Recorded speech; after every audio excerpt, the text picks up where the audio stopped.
జై వారాహి. నమస్తే అండి. Welcome back to my channel Sri Parimala kitchen. ఈరోజు మన ఛానల్లో దేవి వారాహి నవరాత్రులు జరుగుతున్నాయి కదండి. ఆ అమ్మవారికి ఇష్టమైన ప్రసాదం కొబ్బరి పాయసం ఎలా తయారు చేసుకోవాలో చూపిస్తానండి. స్టవ్ వెలిగించుకొని కడాయి పెట్టుకోవాలండి. 1/4 కప్పు బొంబాయి రవ్వ. దీన్ని ఆయిల్ లేకుండా లైట్గా బ్రౌన్ కలర్ వచ్చేదాకా వేపుకుందాము. ఈ విధంగా బ్రౌన్ కలర్ వచ్చేదాకా వేపుకున్నానండి. దీన్ని తీసి ఒక బౌల్లో వేసి పెట్టుకున్నాము. 1 టీ స్పూన్ నెయ్యి వేసుకున్నానండి. మీరు ఆయిల్ అయినా వేసుకోవచ్చు. ఇప్పుడు 1 కప్పు కొబ్బరి వేయించుకుందామండి లైట్గా. కొబ్బరిని కూడా వేయించి ఒక బౌల్లో తీసి పెట్టుకున్నానండి. ఇప్పుడు 1 గ్లాస్ వాటర్ వేసుకుంటున్నాను. ఇది బాగా తెల్లనివ్వాలండి మనము. వాటరు తెలుతున్నాయండి. ఇప్పుడు వేయించి పెట్టుకున్నాం కదా ఒట్టి పెనంలో బొంబాయి రవ్వ, అది వేసుకొని కాస్త మనము ఉడకపెట్టుకోవాలండి. బొంబాయి రవ్వ బాగా ఉడికిపోయిందండి. ఇప్పుడు మనము పచ్చెనిపప్పు 3 గంటల సేపు నేను నానబెట్టుకొని బాగా మెత్తగా ఉడకపెట్టుకున్నానండి. ఈ విధంగా మనం పట్టుకుంటే ఈ విధంగా అయిపోవాలండి పప్పు. ఇప్పుడు దీన్ని ఇందులో వేసుకోవాలి. అంతా బాగా కలుపుకోవాలండి మనము. అంతా బాగా కలుపుకున్నానండి. ఇప్పుడు 1 కప్పు బెల్లము, 3/4 కప్పు చక్కెర అండి. అంతా బాగా బెల్లం కరిగేదా కలిపెట్టుకుందాం దగ్గరుండి.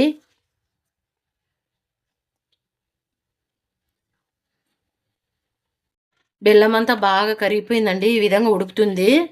ఇప్పుడు మనము నెయ్యిలో వేయించుకున్నాం కదండి కొబ్బరి, అది కూడా ఇందులో వేసుకుంటున్నాను. సేమ్యాలకు బదులు నేను కొబ్బరి వేసుకుంటున్నానండి. అంతా బాగా కలితిప్పుకున్నానండి. అంతా బాగా ఉడికిపోయింది. ఇప్పుడు ఈ కడాయిని మనం ఎత్తి పక్కన పెట్టుకొని ఒక కడాయి పెట్టుకోవాలండి మనం. అంతా బాగా ఉడికిపోయిందండి. ఇప్పుడు దీన్ని తీసి పక్కన పెట్టుకోవాలి. కడాయి పెట్టుకొని 1 టీ స్పూను నెయ్యి వేసుకుంటానండి.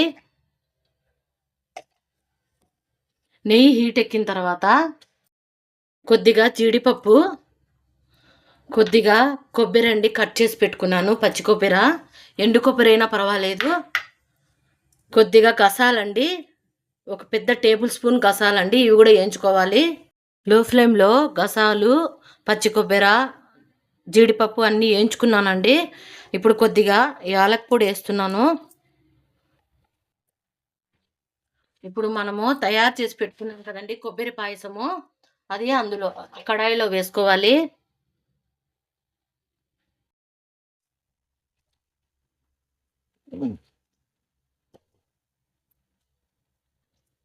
బాగా అంతా కలితిప్పుకుందామండి. చూసారు కదండి కొబ్బరి పాయసం తయారు చేసుకునే విధానం చూపించాను కదండి.